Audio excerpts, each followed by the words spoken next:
오늘 오후 경찰이 최상병 순직 사건에 대한 수사 결과를 발표할 예정입니다. 최상병의 안타까운 사망에 대한 첫 결과 발표인 만큼 유가족과 국민들 앞에 한 점 의혹 없는 수사 결과가 발표되기를 바랍니다. 이제 공수처도 신속하고 철저한 수사를 통해 그 결과를 최대한 조속히 국민들께 발표해 주기를 촉구합니다. 지난 4일 국회 본회의에서 국회의장과 민주당의 합작으로 최상병 특검법이 강행 처리되었습니다. 지난 21대 국회에서 대통령의 제의 요구에 따라 재표결을 거쳐 폐기된 지 37일 만에 기존 특검법보다 민주당의 정치적 의도를 한층 더 노골한 개혁된 법안이 처리됐습니다.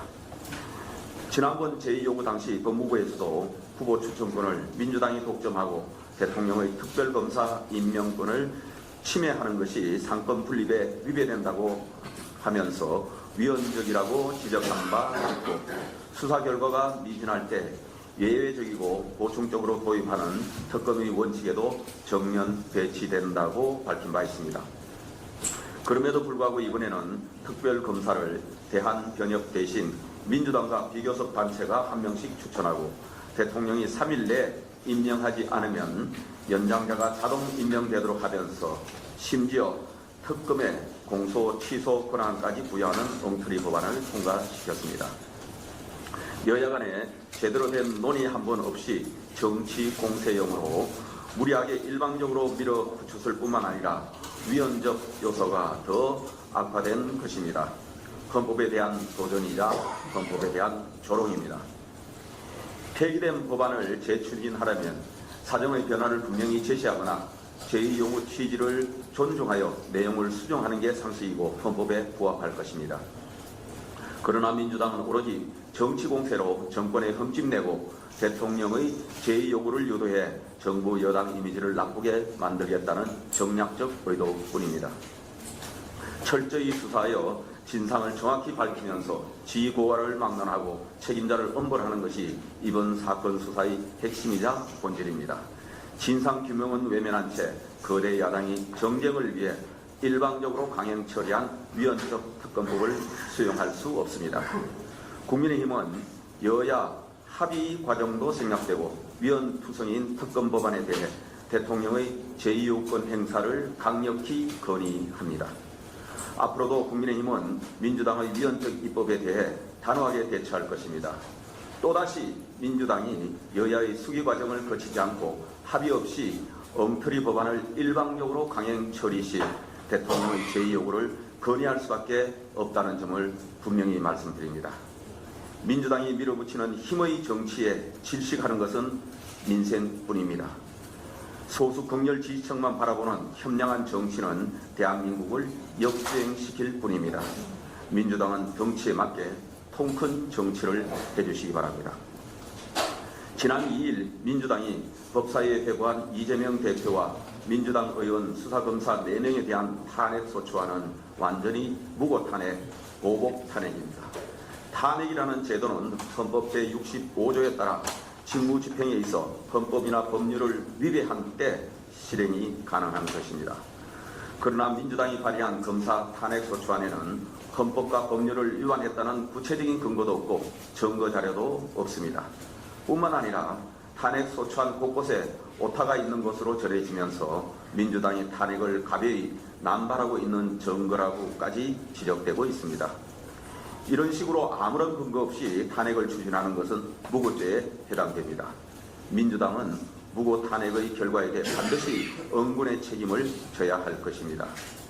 그리고 이재명 대표 등 민주당 인사를 수사했다는 이유로 민주당 의원들이 국회의 입법권을 사적 보복에 동원하는 것은 명백한 입법권 남용입니다. 억울하다면 사법 절차를 통해서 다툴 일이지 당 차원에서 민주당 의원 다수가 국회 입법권을 동원하는 보복 탄핵은 직권 남용입니다. 오로지 이재명 대표의 사법 리스크를 지연시키기 위한 민주당의 무고 탄핵, 보복 탄핵은 절대로 용납될 수 없습니다.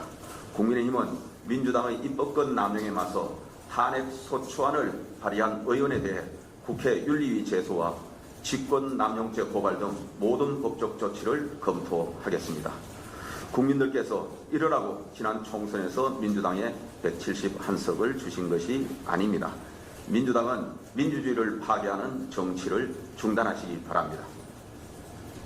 국민의힘 전당대회가 국민의 관심을 끌고 있다는 점에서는 고무적입니다. 하지만 최근 일어나고 있는 당대표 후보자들의 눈살 찌푸리는 행태에 대해 원내대표로서 한 말씀 드리겠습니다. 총선 이후 당 지도부를 선출하는 첫 전당대회입니다. 전당대회는 당과 국가의 미래를 그리고 당의 성찰과 비전이 국민들께 제시되는 당에서 가장 중요한 행사입니다. 하지만 지금 전당대회 모습은 국민 눈높이에 맞지 않는 공방으로 자해적 행태를 보이고 있습니다. 이런 모습이 지속된다면 당이 단단히 결속하는 것이 아니라 분열될 수 있다는 우려가 커지고 있는 것입니다.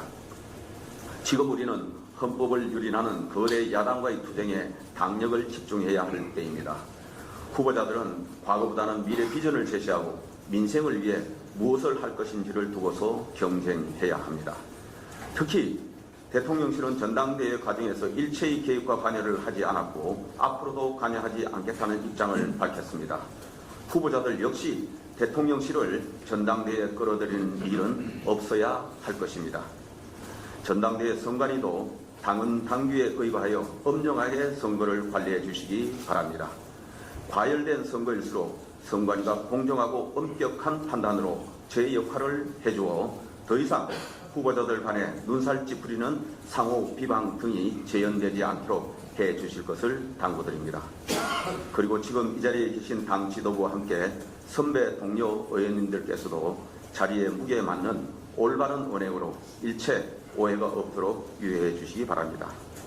남은 선거운동 기간 동안 도 넘는 행태가 반복된다면 원내대표로서 과감히 지적하고 바로잡아 나갈 것임을 분명히 말씀드립니다. 국회의원들은 모두 똘똘 뭉쳐 단일 대우로 가자고 결의를 다지고 있는데 당 지도부 후보자들은 분열의 선거운동을 하는 것처럼 비춰지는 데 대해 당원과 국민 모두 매우 불편한 마음으로 예의주시하고 있습니다. 오로지 국민의 입장에서 국민의 눈으로 바라보길 바랍니다. 전당대회 과정에서 우리의 과도한 당내 갈등을 반기는 사람이 누구일지는 자명합니다. 지금의 선거보다 선거 이후가 더 중요합니다. 후보자들 모두 당의 지도자로서 선거 이후를 생각하며 선당 후사의 정신으로 선거에 임해 주시기를 바랍니다. 이상입니다.